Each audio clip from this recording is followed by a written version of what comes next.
வணக்கம். இன்றைக்கி நம்ம பார்க்க போகிற சமையல் என்னென்னா பாசிப்பருப்பு புட்டு. பாசிப்பருப்பு புட்டு வந்து குழந்தைங்களுக்கு கொடுத்தா கொஞ்சம் நல்லா ஹெல்த்தியாக இருக்கும். அதனால் இதை எப்படி செய்யலாம்னு பார்க்கலாம் வாங்க. 2 டம்ளர் பாசிப்பருப்பு எடுத்து ஊற வச்சு ஒரு 2 மணி நேரம் ஊற வச்சு அரைச்சி வச்சுருக்கேன். இப்போ கொஞ்சமாக இதில் உப்பு போட்டு கொஞ்சமாக இட்லி பானையில் ஊற்றி எடுத்துடலாம். இதில் கொஞ்சமாக உப்பு போட்டுக்கலாம்.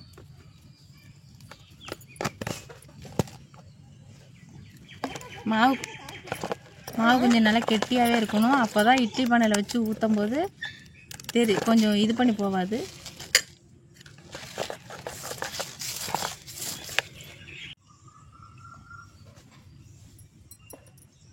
இப்படி சின்ன சின்னதாக ஊற்றி அப்படியே எடுத்து வச்சுக்கலாம்.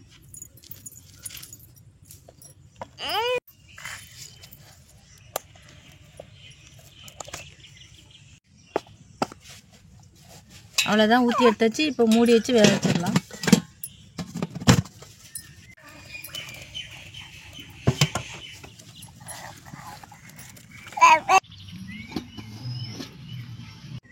இப்போ நல்லா வெந்துருச்சு. இதை நல்லா பூ போல் ஊற்றி விட்டுக்கலாம்.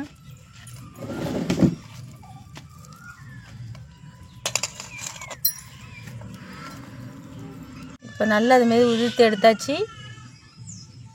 இது கூட சர்க்கரை, ஏலக்காய், தேங்காய் 3மே சேர்த்து கிளறி எடுத்துடலாம். இதில் கொஞ்சமாக நெய் ஊற்றிக்கலாம்.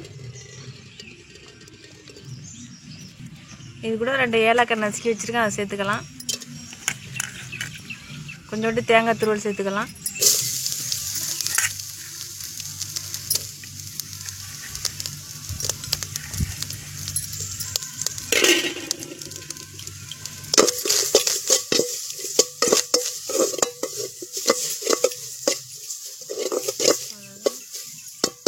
இப்போ உதுத்து வச்சுருக்க புட்டை இதோட கொட்டி கலந்துடலாம்.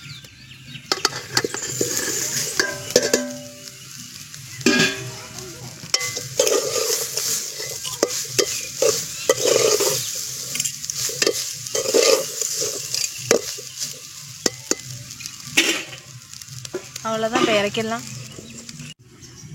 இப்போ பொடி பொடியாக நசுக்கி வச்சுருக்க ஒரு கட்டி வெல்லத்தை சேர்த்துடலாம். அதில்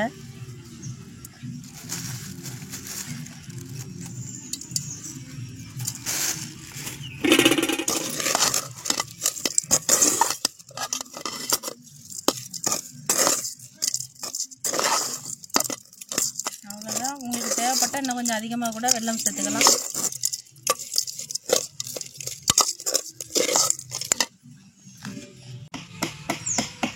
அவ்வளோதான். சீக்கிரமாகவே இந்தமாரி ஹெல்த்தியான பாசிப்பருப்பு போட்டு ரெடி பண்ணியாச்சு. இதுமாரி நீங்கள் செஞ்சு பாருங்கள். இந்த சேனல் பிடிச்சிருந்தால் லைக் பண்ணுங்கள். ரொம்ப நன்றி.